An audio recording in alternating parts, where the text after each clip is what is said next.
ಆಫೀಸ್ನಲ್ಲಿ night shift ಮುಗಿಸ್ಕೊಂಡು ಮನೆಗೆ ಬರ್ತಾ ಇದ್ದಂತಹ ವ್ಯಕ್ತಿಯ ಮೇಲೆ ಏಕಾಏಕಿಯಾಗಿ ದಾಳಿಯನ್ನ ಮಾಡಿ ಹತ್ಯೆಗೈಯಲಾಗಿದೆ. ಯಾಕಾಗಿ ಪೊಲೀಸರ ತನಿಖೆಯಲ್ಲಿ ಗೊತ್ತಾಗಿದ್ದೇನು, ಬನ್ನಿ ನೋಡ್ಕೊಂಡು ಬರೋಣ. ಬೆಂಗಳೂರಿನಲ್ಲಿ ಯುವಕನ ಬರ್ಬರ ಹತ್ಯೆ, ಬಡ್ಡಿ ಹಣದ ವಿಚಾರಕ್ಕೆ ಕೊಚ್ಚಿ ಕೊಲೆ ಶಂಕೆ. ಈ ಫೋಟೋದಲ್ಲಿರುವ ವ್ಯಕ್ತಿಯೇ ನೋಡಿ ಭೀಕರವಾಗಿ ಕೊಲೆಯಾದಂತಹ ಯುವಕ. ಹೆಸರು ಅಜಿತ್. ಪುಲಕೇಶಿ ನಗರ ಪೊಲೀಸ್ ಠಾಣಾ ವ್ಯಾಪ್ತಿಯ ಕಾಕ್ಸ್ ಟೌನ್ ನಲ್ಲಿ ಘಟನೆ ನಡೆದಿದೆ. ಇಲ್ಲಿನ ಐಟಿಸಿ ಫ್ಯಾಕ್ಟರಿಯಲ್ಲಿ ಕೆಲಸ ಮಾಡುವ ಅಜಿತ್ ನೈಟ್ ಶಿಫ್ಟ್ ಅನ್ನ ಮುಗಿಸಿ ಬೆಳಗ್ಗೆ 8 ಗಂಟೆ ಸುಮಾರಿಗೆ ತನ್ನ ಮನೆಗೆ ಬರ್ತಿದ್ದ. ಇನ್ನೇನು ಮನೆ ಹತ್ತಿರ ಬಂದಂತಹ ಅಜಿತ್ ನನ್ನ ಕಾದಿದ್ದ ಅಪರಿಚಿತ ವ್ಯಕ್ತಿ ಏಕಾಏಕಿಯಾಗಿ ಲಾಂಗ್ ತೆಗೆದವನೇ ಮನಸ್ಸೋ ಇಚ್ಛೆ ಕೊಚ್ಚಿ ಕೊಲೆ ಮಾಡಿ ಎಸ್ಕೇಪ್ ಆಗಿದ್ದಾನೆ. ನೋಡುತ್ತಲೇ ಅಜಿತ್ ಕ್ಷಣ ಮಾತ್ರದಲ್ಲಿಯೇ ಭೀಕರವಾಗಿ ಕೊಲೆಯಾಗಿ ಹೋಗಿದ್ದ.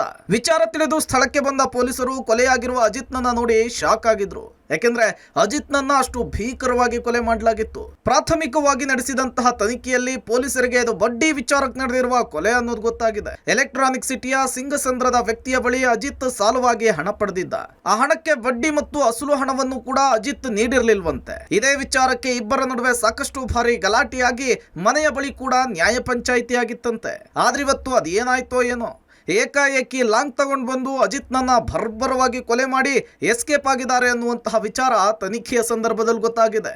ಸದ್ಯ ಪುಲಕೇಶಿ ನಗರ ಪೊಲೀಸರು ಆರೋಪಿಗಾಗಿ ತೀವ್ರ ಹುಡುಕಾಟವನ್ನು ನಡೆಸುತ್ತಿದ್ದಾರೆ. ಆದ್ರೆ ಇದು ಬಡ್ಡಿ ಹಣದ ವಿಚಾರಕ್ಕೆ ನಡೆದಿರುವ ಕೊಲೆನಾ ಅಥವಾ ಕೊಲೆಗೆ ಬೇರೆ ಏನಾದ್ರೂ ಕಾರಣ ಇದೆಯಾ ಅನ್ನೋದು ಆರೋಪಿಯ ಪತ್ತೆಯ ನಂತರವೇ ಗೊತ್ತಾಗಬೇಕಿದೆ. Umesh, crime bureau, public TV.